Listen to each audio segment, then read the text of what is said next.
Well, it's been something I've been thinking about for some time. Actually, even going back to the previous election about 3 years ago, I considered giving it a run. I've been involved with the AFN and the AFNQL of the AFN of Quebec and Labrador for a number of years since like around '96, and then matter of fact, I've been working for them for a 2 year period there when I was off council, and I just felt that now was my opportunity to try to advance, I guess, to a different level in Native politics, where I could still have impact on our community in terms of benefit to our community, but also at the same time working directly with the policies and laws, with directly with Canada and Quebec. Well, I mean, there's always been this viewpoint of AFN doesn't represent us, or AFNQL don't represent us, which is generally true, and I support that because some people have a viewpoint like it's a government structure, it's like a council and that oversees certain aspects, which is not the case. It's more of a coordinating body. It's more of a clearinghouse of information, helps pull together different ideas and concepts from across the region. In this case, it's Quebec and the chiefs within Quebec to find common ground to go against government and go against government policies and laws. So it's not necessarily representing anybody in particular. You're trying to represent a region and bring a concept forward to government. And within that concept, every community, including Ganawage, we always maintain our right to negotiate and discuss for ourselves. Right. And again, the role of AFNQL is not to negotiate on anybody's behalf, other than to bring those issues forward to government. Well, I mean, actually the actual basic criteria is fairly simple. I mean, you have to be nominated by two chiefs from the region, and be a member of a First Nation community. That's the basic criteria. But over and above that, obviously they're looking for people who have experience politically, have been involved in various issues, local level, regional, national, uh, and so somebody they feel that has that ability to lead the Assembly of First Nations of Quebec and Labrador. And this time around, I felt that I met those credentials. I spoke to a number of chiefs over the past few months. Felt I had the enough support there to warrant giving it a shot, and so I threw my name in the ring, and we'll see end of the month where the cards fall. Well, I put my declaration out to the Chiefs of Quebec very early in the nomination process in mid November, just to let people know I was running, uh, and with the hope of people who are looking for change in the current leadership would recognize that there's somebody running and not have too many people entering the race where you split the vote many different ways. That seemed to be successful because at this point there are only two of us running, myself and the current incumbent, Jocelyn Picard, who's Okay. been there for 20, 21 years now.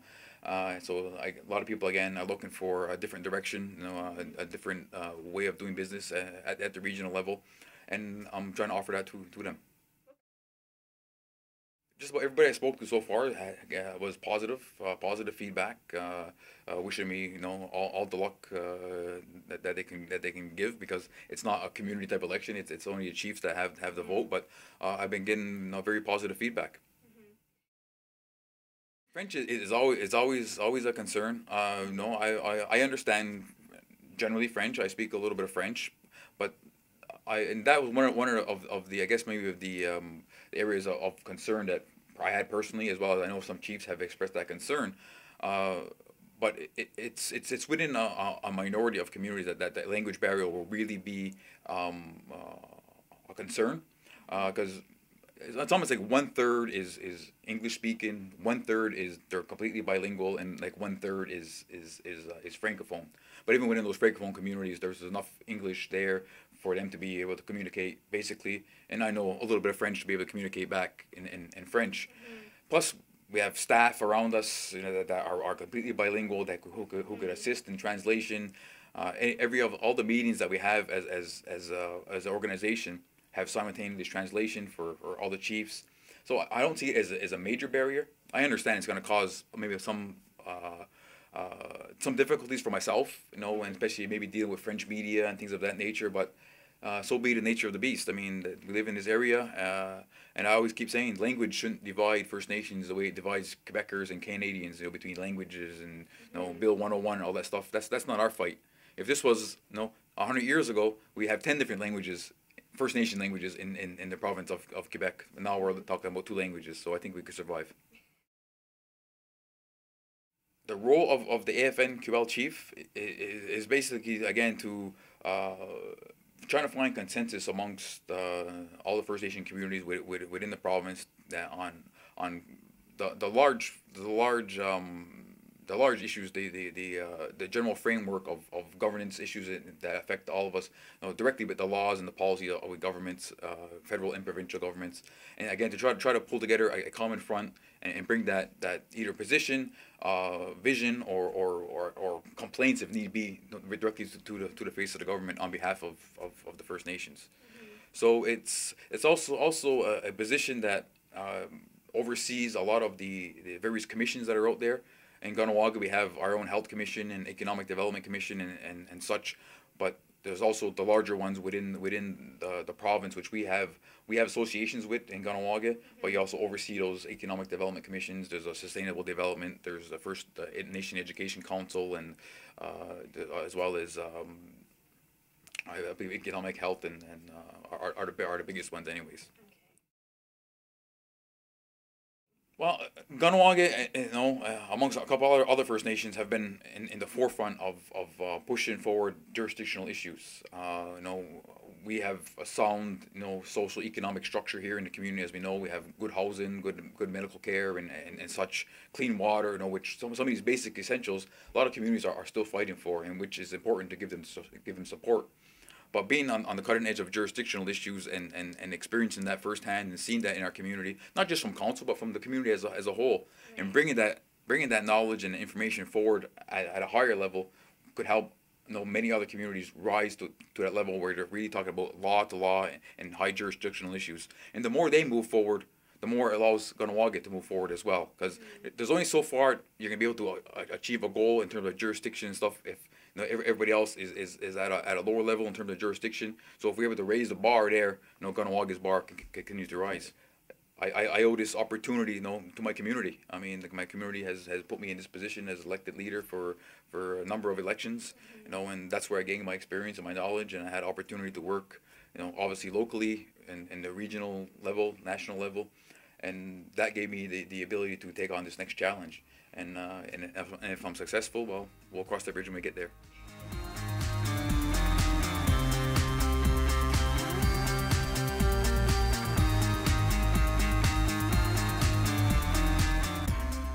Well, I mean, there was several different meetings that happened over a couple of days. But just to be clear, I mean, the actual meeting with Harper, unfortunately, we didn't get a chance to be in that meeting, but we did send a message with a delegation of chiefs that attended on our behalf.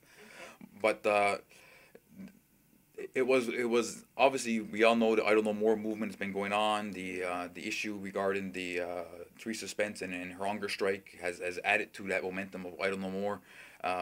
And with her demands of having a high-level meeting with Governor General of Canada and the Prime Minister of Canada with First Nations to talk about treaty implementation issues, among other high-level issues.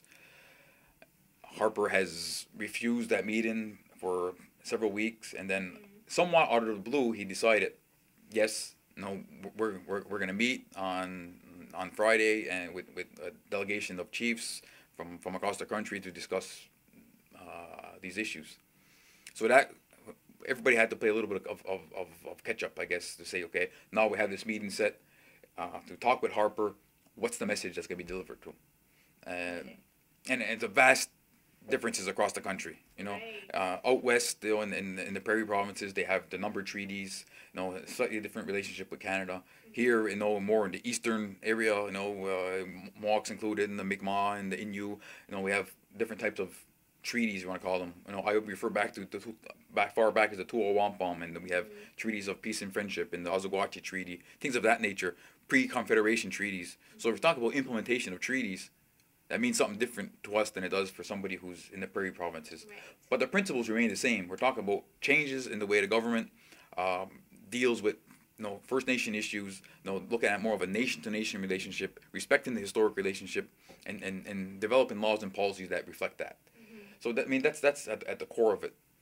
But unfortunately, through some of the discussions over that 2 days, there seemed to be not necessarily, I won't call it a division, but different methods on how to achieve the goal of these high-level talks, because the Governor General confirmed that he would not attend the meeting, and so Right. Teresa Spence made a very public statement that she will not attend the meeting because she wanted Harper and the Governor General in the same room. So that caused some friction at the meeting, and the media really picked up on that, especially that was on Thursday night, because you know, 1 minute there was a meeting, then the meeting was off, and some chiefs were standing saying, well, if Teresa Spence says no, and we're not going to move forward with this meeting, we're not going either. But other chiefs felt it's still an opportunity. What Teresa Spence did is very, very brave, and it got reaction from government. And now we have opportunity to sit face to face with Harper to deliver a message to him. Right. And we should capitalize on that opportunity. In Kahnawake specifically, we're of the opinion that we have this opportunity to give him a message directly to his face, not through the media, not through letters, at least sit face to face with him and give him a very strong message about what we think of his government, what we think about our historic relationship, and where we want to go in the future. So we agreed that we should meet with him. There were a couple of areas, Ontario and Manitoba chiefs decided to boycott the meeting. I mean, that's their choice. But we sent Kuncom, actually the current regional chief, Justin Picard, as well as Matthew Kuncom from the Grand Council of the Cree, was the two delegates from Quebec that were brought forward. I spoke directly to Matthew Kuncom, and we came up with a position paper to present to government, which was a very strong position, talking about nationhood and about new relationships, and then again that was brought forward to Harper on not only the Quebec. I use the terms very lightly, Quebec First Nations, but that's just the way it's framed. But no, not only on their behalf, but certainly making sure that Kahnawak's voice was clearly articulated in there. I believe it's a start to other things, as you put it. Certainly, it's a wait and see approach at this point. There was some big commitments made by Harper himself about continuing this discussion on treaty implementation, to continue high level talks, as it was put, that has yet to be defined, but high level talks. What that means to us versus what it means to him, we'll have to wait and see. But he also agreed that the Prime Minister's office and the Privy Council's office has to have more of a direct oversight in terms of Native issues in his government, not pawn everything off to INAC or ANSI, whatever the terminology is, this Indian Affairs in general, that his office has to have a more direct role in there, to know what's happening and be more directly involved in decision making, for the good or the bad. He has to be directly involved. So he also committed to further meetings, and those meetings actually, as we speak, are in the planning stages, and what's going to be discussed, and put more detail, a little meat to the bone, as we could say. And we'll see where the government wants to go with this. And it was made clear that these Idle No More movements will continue, the protests will continue, to keep the pressure on the government, because we're not going to let them off the hook that easy to say, well, one meeting and a couple of comments and the pressure's off. No, those pressure has to maintain, has to keep that momentum going. But at the same time, we also need the leaders sitting at the table, rolling up your sleeves with government and saying, okay, now you hear our people, you hear what the protests are about. Now, what are we going to do about it? So somebody has to sit across that table from government, and that's what we're trying to work out the details on that as we speak. The morning was a meeting with all the First Nation communities within Quebec, where we sat down, and everybody gave their opinions of what the meeting was about Idle No More, about Teresa Spence, and about, more importantly, about the direction we want to go, and what do we mean by a new relationship with Canada. So everybody had the opportunity to have their input. We did like a roundtable discussion, and trying our best to pull from everybody who's there a common goal, to say, all right, this is the position of us, and we're going to bring that forward to the National Assembly, and say this is our position and this is what we want brought forward to Harper. Uh, and it was fairly easy in our area because again we don't have the treaties as the way have out west, and you know, the Algonquin communities who are also a large contingent, you know, the Mi'kmaq and the Innu communities, Mohawk, who consist of the majority, um, have very similar opinions on what a treaty is and what a treaty is not, and where we want to go in terms of jurisdiction and the big word sovereignty, and that's ultimately where we want to go uh, in terms of our future. We were once a sovereign nation. We always maintained we never gave up our sovereignty. It's been, you know, layers upon layers of laws have been imposed on us over the past couple of hundred years, but we still maintain that sovereignty. And the ultimate goal is to achieve that. So that's the direction and the message that we want to give to Harper himself, and that was supported by the Chiefs. Well, tomorrow they're calling for a day of action, and probably some meetings will be taking place on follow up meetings to what was discussed last week, and to see again where do we go from here now? What are the next steps? So there will be some discussions happening there, and I want to directly be involved and see firsthand what's going to be unfolding. We also have work, Ganawage work, that we have ongoing discussions with Canada on lands and membership issues. Again, trying to get, you know, them out of our business of, you know, deciding who's a Mohawk or Ganawage, and who can get that status card and who can't get a status card. And you know, right now they're the ones who make that decision on who gets those cards. And that's a local issue, but we certainly want them out of our business. And so there's ongoing discussions with them on how we can basically get them out of our business is the bottom line. Uh, no, various levels of success in that area. Very tough discussions because there's issues of, you know, who's liable for the imposition of these laws, and you know who has rights in terms of medical and dental and tax exemption and all these other things. Uh, you know, let alone what we view in our community as a membership issue. You know, there's a whole other layer of what Canada views as a membership issue. So there's a lot of clearing out and clarifying that has to take place before you actually get down to the nitty gritty of discussing it.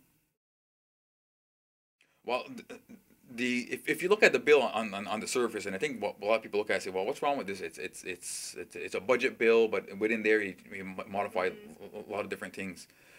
What they did was they changed for one good perfect example is the Navigational Waters, Navigable Waters Act was changed to make it much more easier to move hazardous materials, for example, down the seaway. As we recall last year, Bruce Power and the big fight we had against nuclear shipments.